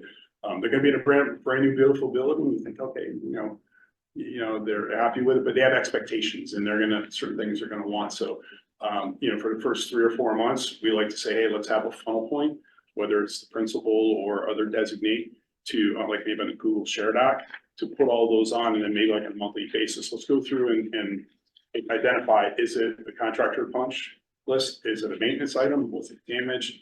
And that's always a tricky process. We'd like to see it cleaner, but it's never a clean cut. It's done and we're finished. It's gonna continue for quite a few months with the punch list. But if we can get one, hopefully, and draw a line and say this is the punch list, that would be a perfect world, but we know that rarely happens. I have the next question. So after the construction of the new high school, the next phase is the renovation of the central office and the field house. With the renovation, what do you see as, or what could be like the biggest challenges, and what could be done now to mitigate these challenges? So you want to shut up that? Well, I think the biggest thing that, you know, we have any of the old items that are in there, you need to start planning for who's getting rid of them, as I think we mentioned earlier. Is that something that's already owned by O&G to get rid of it? Is that being part of the demolition? Then we have to take care of it and, you know, bid it out now. Do you want some of the stuff maybe be donated? Those are all things we need to look at and consider. Challenges are gonna be just making sure, you know, it's a construction site, but making sure that, you know, things are well isolated, public is safe from the demolition and construction activities that are going on. Field house, and we'll just continue to work with O&G for a safe site, public safety. Yeah, that logistics that Doug was mentioning is huge. When you have a new school that's starting operation. Again, you guys have been living in a construction site with an occupied school, but continuing to have this new school that's occupied and that main entrance is, you know, we're doing our work right here, directly across the street from your new school. So that site logistics is going to be key as to where contractors are parking, where are dumpsters, where are trucks entering and exiting and making sure that those two entities are completely separate at all. And then renovation, hopefully the whole work's already been done, if, you know, for asbestos abatement, that's always a tricky one, there's always gonna be hidden secrets in these older buildings, we have to be cognizant of that, I'm not sure who your hazmat consultant is, but, hopefully they've done their homework. Pop the ceiling tile, you know, get dirty a little bit and see what's up there. The 900, that one, I'm not sure what year that was, I can't remember what year that one looks a little bit newer, hopefully. Yeah, okay, so that one, we shouldn't have any issues with that. We should have pretty good drawings of what that is, so hopefully that should be relatively, hopefully clean, you know? Yeah, but given that's the renovation, we're in better shape there. It's more optimistic. Okay, I have the next question, and mine's directed to move management, and obviously you can see you're far along in the process. You touched on timelines and the aggressive schedule. If Colliers is brought on, do you think you can meet our timelines? And what do you see as some of the biggest obstacles in the move management process? And what can we do as a building community here to help you, help us? I think the biggest challenge from a move perspective is the fact that your building is not substantially, your entire building is not substantially complete at the time that we're emptying contents mill. So it's finding what to do with all of the contents that belong in the areas that aren't complete yet. Particularly student records, right? We have confidential records. That's one area that we have to plan for very carefully, because if our administrative area is not open yet, we have confidential student files that need to be secured and protected at all times. So planning for that well in advance as well. So from a move perspective, I see that as being our biggest challenge. And then again, once FF&E comes in, just making sure that we're staying very organized as far as all of the older contents that are moving over, older furniture that's moving over, that it's inventoried, it's documented, we know where it's being kept. We know what room it's going from and what room it's going into, and we've kind of got a little GPS locator on everything at all times, because things tend to shift and move. Yeah, and we actually spent a lot of time talking about this, because this is probably with the high school and the moves is probably the heaviest lift. You know, once we get into the fall, there's still a lot to do, but we kind of smooth out a little bit once operations are going. But again, we're going back to those key dates of hitting those dates when the power comes on, because we want to move furniture in. We want to make sure all the HVAC's working, because we can't have a humid building in there and bring in new furniture, things start swelling. For that, again, I'm sure this is all being talked about, but these are the questions we're going to ask as we go along. But one of the first things we'll want to meet with your administration and understand. You're probably looking at who's going where. We're going from somewhere here over there. We have directions. I think you'd mentioned having directions for packing instructions. We already have those. We already template for it. We stole it from another district. Honestly, it was a pretty good one. But basically, we need labels on both sides of the boxes. Tell us what room they're going to. I don't care where it's coming from. I want to know what's going to. You put the teacher's name, so hey, if it gets lost, we know who we should go to. But we need to go know where it's going to. We have a template spreadsheet. We already have this as going from into, and we want to have that filled out so we know exactly where to go. We want to mark up those plans so we know who's going where. Doug and A is going to be out in the field almost all the time in June, July, August, 3-4 days a week. We keep everything accounted for. Multiple wings too. You know, we can do color coded floor plans by entrance, right? So the movers know that these boxes need to go into this entrance because this is going to be your closest adjacency. This is, if it needs to go to the second or third floor, here's your closest elevator to that wing. And I know Doug had some concerns with that. Yeah, well, elevators, it's critical that we have the operational elevators for the start of FF&E. I mean, I don't know if they've been purchased, if FF&E has been bid or purchased yet, but I'm sure nobody is planning on carrying everything up 3 flights of stairs. So if we don't have any functional elevators, that's gonna be a significant additional cost. It's gonna have to be borne by the project. Again, right here, admin, we need that in June. We need it in June. If your administrators are not in the building, we're gonna have to find a temporary place to put them. They're gonna go, I'm not in my building yet. How can I get ready? This is from experience. This is not anything new to us. That's a really high priority for us. And also, one of the other ones is we have all these classroom pods, switching out the core keys. So when we get that furniture in and we get contents in, we want that locked up so you have the key. Hopefully we're finished clean, we had some commissioning, some punch lists, but we want limited access. We want everybody having access into that. We want it very, very controlled, so that when it goes in there, the other thing, when the new furniture comes in, please tell the teachers don't move stuff, because they end up moving every single time. Yeah. I think we had in South Windsor, they said, we didn't get a table. We found it around the corner in the media center. Somebody grabbed it and put it in their workroom. Right. We had to find that, and the vendors go crazy because they're not getting paid. So that's another challenge, but it all starts early in the process and organization, but it's a collaborative process, not just us. It's ONG, it's Tyson Kim, the vendors, we know all the vendors. I'm sure there's Robert H. Lord, Red Thread, and so I saw the bid tally list. I didn't go through all, but I know you got the bids in. But we know all of them. And the other one for the FF&E deliveries is we want a sign off sheet on the delivery. So it'll be out there, or one of us signs off that it's been delivered, and it's got to be with their invoice, because if it's not, how do we know it's all delivered? Number one. And two, they're probably gonna have multiple POs. So Red Dead might have a couple in Saco, Robert H. Lord, if they have multiple packages, we want to make sure they're invoicing to that PO, because we're going to log it per the PO to make sure that, hey, all the invoices, they're going to have multiple ones for one PO that adds up to that PO. So we're not overpaying or underpaying. So we can keep going on that, but that's just a couple of things we're thinking about. So, thank you. Okay, I have the next question. I would like to understand the process you guys would follow for preparing for the reimbursement request from the state, and also what type of frequency you would consider ideal. And That's all gate right there. Yeah, so we submit every 2 months.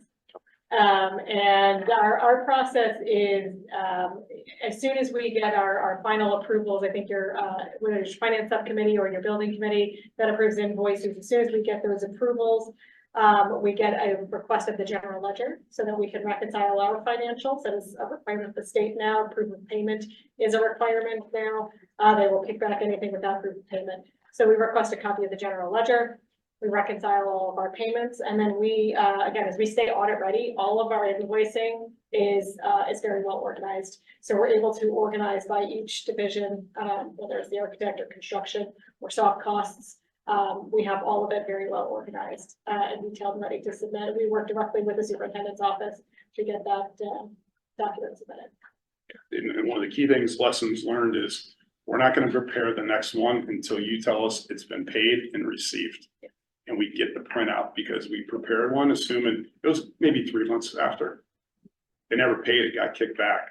It made a huge mess, and we're still catching up almost a year later. Because the district didn't go in and check for CT to say, hey, we're pushing it back. I can't remember, I think there was something off with the construction value. It was an error on our behalf, honestly. We found it, we knew what it was, but we didn't find out till months later. So now we're playing catch up on that. So, as we go through this, we hey, make sure, one, that it's been paid and approved, and make sure they haven't changed any values in column 3 or 4. Namely 4, because 3 just automatically transfers over. But we have to make sure it's been paid. Then we take that printout and we transfer number 4 over to number 3 column. And then we go from there. And in that reconciliation, that is vital. We've had pushback from some districts. They don't want to give us their ledger. Oh, we're only going for what we have. We're not perfect. If we reconcile, we know we're good. So yeah, we have a very stringent process on that. thank you. During our audit process, what do you see as the most frequent issues? During the audit? Yeah.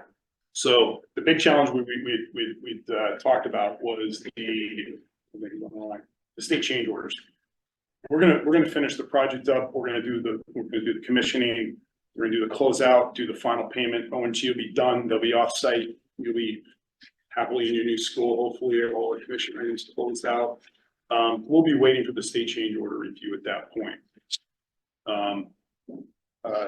Once it goes into audit, at that point, again, some of them are waiting honestly so long. I think I've only been through a couple in my 10 years here because it's taken that long.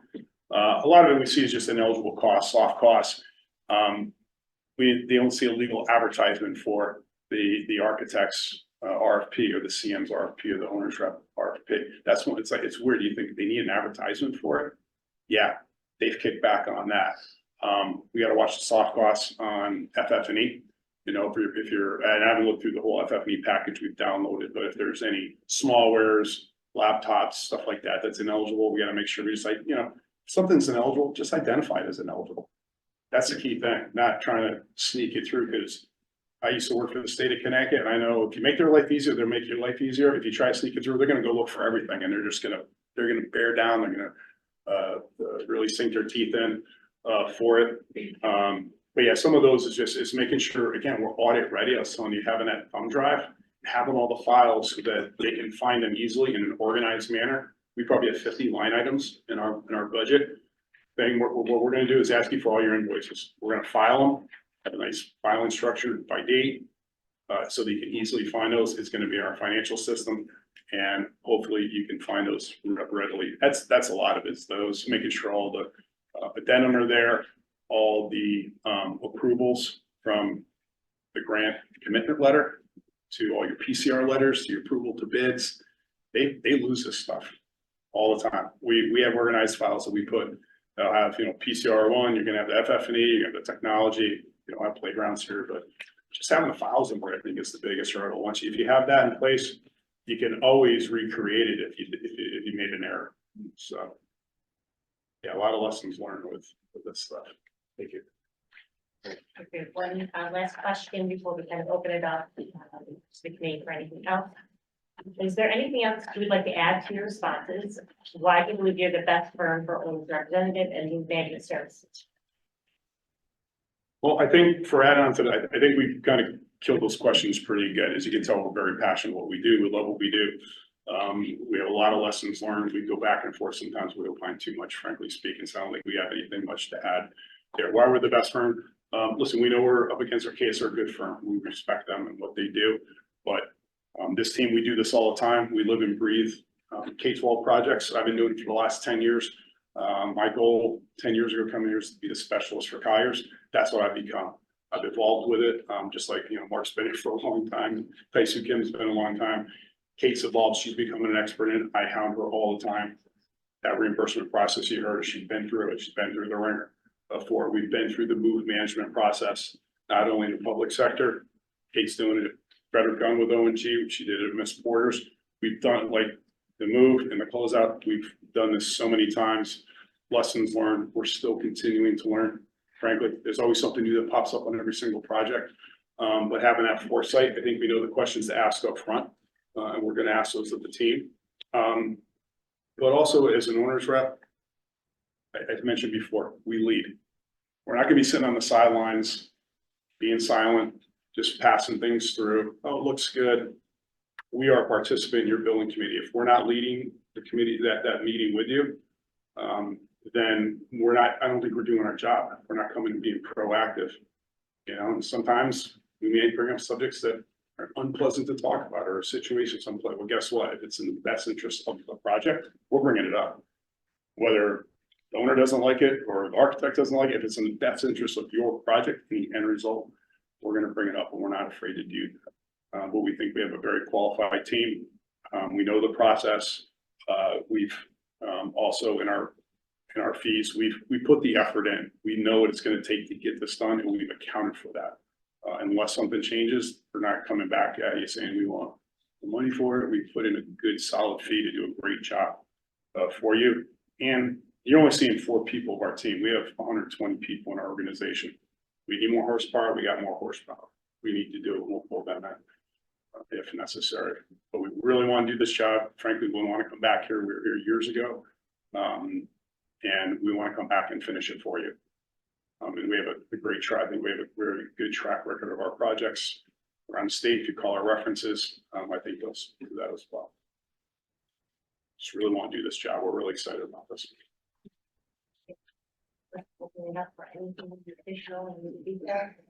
Quick question, on the move management side, there's got to be some preliminary plan, or can you touch on like administrators or teachers of what they should be keeping, what they shouldn't be keeping, and how that process would go? That's a very subjective question. Because every teacher is going to say what they need and what they don't need. So that's where we work directly with the board and the superintendent's office to kind of help guide us as to, from an instructional perspective, what is necessary, right? We don't understand lesson plans or curriculum. So what the superintendent's office feels is necessary is what we feel is necessary, which may be different than what the teacher feels is necessary, but we do encourage them to purge as much as possible because we do not want to move over antiquated materials or boxes of grade papers that are 20 years old. So that's up for the superintendent's office to set that precedent. Sometimes, there's been a goal, we'll give them each 20 boxes, 40 boxes, they're gonna need 100 boxes of baseball stuff they have. It is limited to them, like, they're gonna, oh, I wanna bring my whole rocking chair, I wanna bring in certain things, there's some out, right? You know, their home, I imagine some of their homeroom's been their homeroom for 20 years maybe, you know, they have a lot of stuff. Going these new buildings, I don't think anybody wants to see a lot of clutter, right? And you're gonna have certain amount of storage, it's gonna be limited, so, you know, case I think, you know, purging it. But really, I think what they bring is really on up to the administration, honestly. We're engineers and architects. We know education, we know how to build these schools and manage them. But yeah, for us to tell them what they can or can't bring, probably not under our purview. We can make recommendations. From a furniture perspective, we can be very clear now. Right. Because we have a very clear set of furniture that's being reused. And anything that's not in gray on those plans is not coming into the building. So if you bought something on Wayfair, it's not coming. Right. And that's Doug and Ao when they're on site. All of these things are tagged. They're color coded, they're tagged. If we've got rocking chairs that are tagged, you know, we'll flag that with you guys and say, hey, we're seeing a lot of additional items that are being tagged. And work with the administration team and the facilities team to say, you know, let's help manage these expectations. Yeah. Good question. Any questions? So, you guys had mentioned vendors, you know, we're gonna be ordering things that are coming in. And I know that with COVID, from ordering things, sometimes things come, sometimes they don't. So, one of two questions. One, have you guys had any experiences with these vendors where things maybe didn't go your way or didn't go as planned? And what kind of plans would you have to kind of mitigate or get through that process? I think from the furniture perspective, those lead times have steadied out a little bit more. The construction lead time, you know, things like generators and switch gears, those are still astronomical. From a furniture perspective, though, we order things as far in advance as we can and plan our delivery dates very deliberately to anticipate any long lead time items that may be, you know, a custom piece. But I haven't seen any particular type of furniture or anything that's gone past and hasn't been available or delivered, but you know, maybe little one-off things. But. Right, yeah. I have run into some issues out at the Woodland High School. Certain things didn't show up because a couple of things were manufactured in Europe, so we didn't get them, but other than that, production lines. Most things are coming in when they're supposed to. If we, you know, constantly push with the vendors. If you know you're not gonna get the item, let us know. It's fine if you don't, but we gotta make arrangements for it. Temporary furniture, all these guys, you know, if they don't have, you know, extra teacher desks in their warehouse, they have rental lease agreements with transfer enterprises or somebody. So we can get, you know, if the desks are not showing up, we can get temporaries in there that are functional and similar to what we had planned until the permanent ones come in, but haven't seen too many issues. The project. I imagine you're issuing POs in the next couple of weeks, right? Yeah, you should, at this point, you should still have plenty You of should time. have plenty of time. But I'm just saying that, you know, worst case is we would arrange for temporaries. Just like the plan teachers here, Yeah, we're having another one with all the vendors. yeah. We're gonna put like, and we're gonna send it out to them going, hey, when, you know, hey, area A is ready. Here's all the vendors. What are good dates for you? Mhm. It's gonna be a collaborative process with them, so we know when they're coming. We're probably gonna have to facilitate some weekends. Truth be known, with the amount that's coming in, if we need to do that, we can talk about that, hopefully not, but, you know, if we have to. You know, some of the other challenges just making, most of the vendors go like, you know, honestly, Red Thread, Robert H. Lord, it's top notch. Their project, the key thing is making sure whoever the project manager is on site managing their installers, especially if there's assembly, making sure they're getting rid of all the garbage and stuff. We've had some vendors that aren't as on top of it, causing a little bit more stress, parts and pieces come in damaged. I'm not gonna name them, we know who they are, so we'll watch out if they're awarded. But most of the vendors I've seen are very, very good vendors. They do it for a living. All they do is, you know, furniture and FF&E. So, But we coordinate with them and we tell them what's expected. We tell them, make sure you get that sign off from us. When they come this in, like Doug said, if you can't show up, you can't deliver it, let us know so we can manage it. Take any other problem. Great question. About 3 minutes left. Questions? Go for it. So you mentioned that all your documentation is audit ready. Given that, and also the fact that you're saying it's 7-8 years before an audit, are you recommending or have you seen districts that are paying that outside audit in order to get their money quicker? That's available as an option. States, from what I've seen, the state pushes back on it. They want to do it themselves. I haven't seen anybody do it yet, but I know that option's out there. Key thing is getting the state change orders back that we talked about. They seem to push back on that. Now, I don't know if that can change. I think they're obviously short-staffed. The state is short-staffed across the board. But he runs DOT, he's short-staffed over there in Newington. So they're short-staffed, but I think it's one of those things where we have to stay diligent, because what's gonna happen, we're gonna do the 49 F40, we're gonna give you that nice little thumb drive, a nice package. Key thing is, as personnel changes over, who's following up on behalf of the town? You know, town managers change, people move on, positions change, superintendent, everybody, we change, right? So it's a matter of following up with that with the state, you know, hey, what's going on? And if not, up until recently, I wouldn't recommend this, but now I'm saying get your legislators involved. I've always been a fan of let's play nice in the box with those CGR. Play nice with them, hopefully they'll play nice with us. A lot of things are changing, I think we know a lot of the reasons why they changed, we got to go there. But now it's bringing the legislators in and putting some pressure on DAS and going, what's going on? We need our money. Ledger's a perfect example. We calculate they owe them $8 million before it goes to audit. And we're telling them, don't sign the 49F until we have guarantee that you're gonna get paid $8 million before it goes to audit, like $8 million now.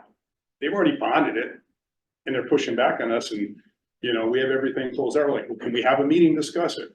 We're getting emails back. Communication process is really broken down, frankly. I probably shouldn't say that, but I'm going to, because there's districts that are having carrying costs, budget. I'm just using them as an example because it's so fresh. They have $300,000 a year in carrying costs for financing costs. They don't get paid that $8 million. Is the state going to pay that back over 4 or 5 years or whenever they do it? I put legislation in to get all the financing costs back for the project and go notwithstanding. I don't like doing that. I'm not a fan of it. But yeah, with the closeout, it's being diligent, following up, saving emails. Because, oh, when did you contact us? So here's the email. Here you go for that. So, but yeah, I would certainly encourage it these days to get a third party auditor.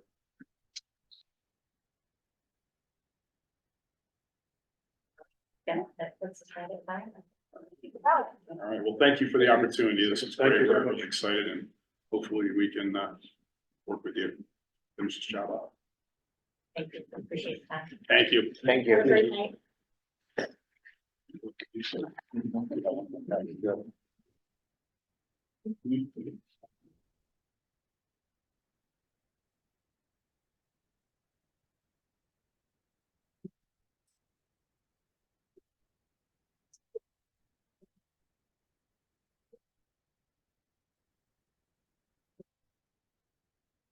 All right, just before we hop over to executive session, we do have item B, which is public comment. Second, if anybody's still with us this evening, but we do obviously offer that opportunity both virtually and in person to provide public comment. We do not have anybody with us this evening in person. I don't know if there's anybody virtually down. Got one attendee online, but no hands raised at the moment, but we'll give it another. Okay, yeah, if you are interested in providing comment, just raise your hand, and we can certainly unmute you. There.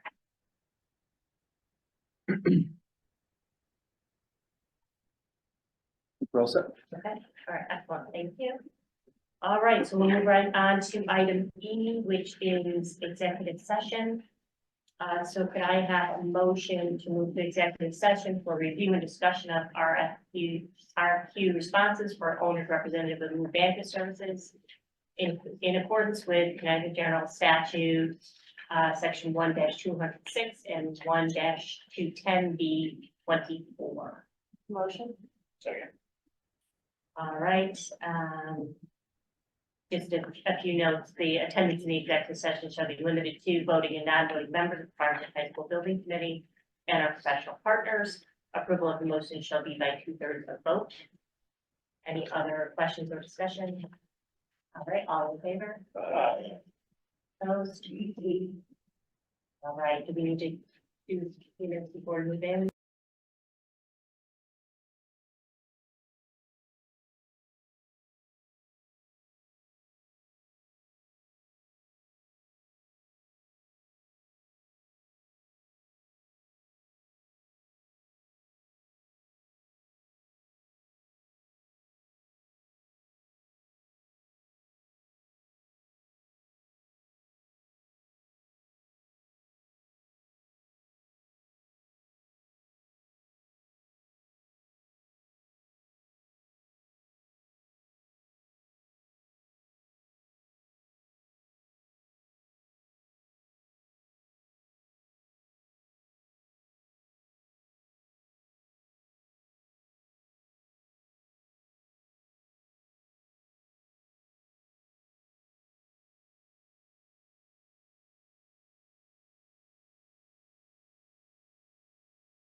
When did we start the first building committee?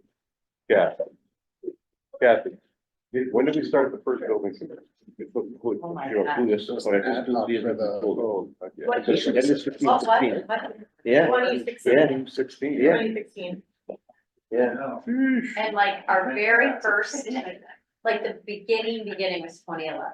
Like where we started Talking? talking Okay. and like, oh, we need to do a review of the building and, you know, all of that. I started at the town 8 years ago and I've been working on this for. One is that you're gonna be still working the 80 years of all. Yeah. Yeah, so my whole career.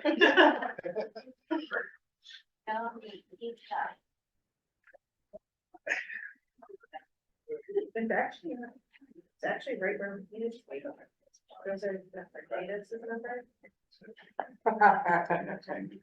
Oh my God, did you, I looked up at Scott and then I looked up at.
That online.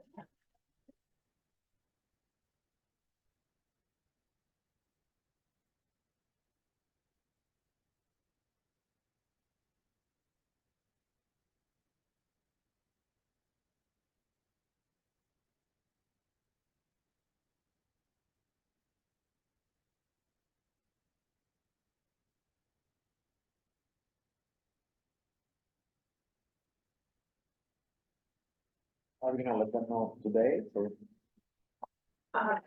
Tomorrow, will be a first thing. Okay, Set. all right. So can I have a motion to select Arcadis as the finalist for owner's representative and move management services? So moved. Motion. Second. Any further discussion? All in favor? Aye. Opposed? Motion passes. Right, on to the next, can I have a motion to authorize the town manager and professional partnership subcommittee to negotiate set a contract with Arcadis for owner's representative and with management services? Motion. Second. Any further discussion? I would just add that we'll reach out to Arcadis tomorrow to kind of get this going. I know we have a tight timeline, especially for roof management. We will complete due diligence and a reference check, make sure everything looks good, and then we'll coordinate with the professional partnership subcommittee to finalize the contract. We don't anticipate it to be too bad because we had a draft contract included in the RFP. So we'll get moving on that as soon as we can. All right, all in favor? Aye. Opposed? Motion passes. Okay, any other business this evening? All right, can I have a motion for adjourn, please? So moved. Second. Discussion, all in favor? Aye. Opposed? We'll adjourn at 7:50.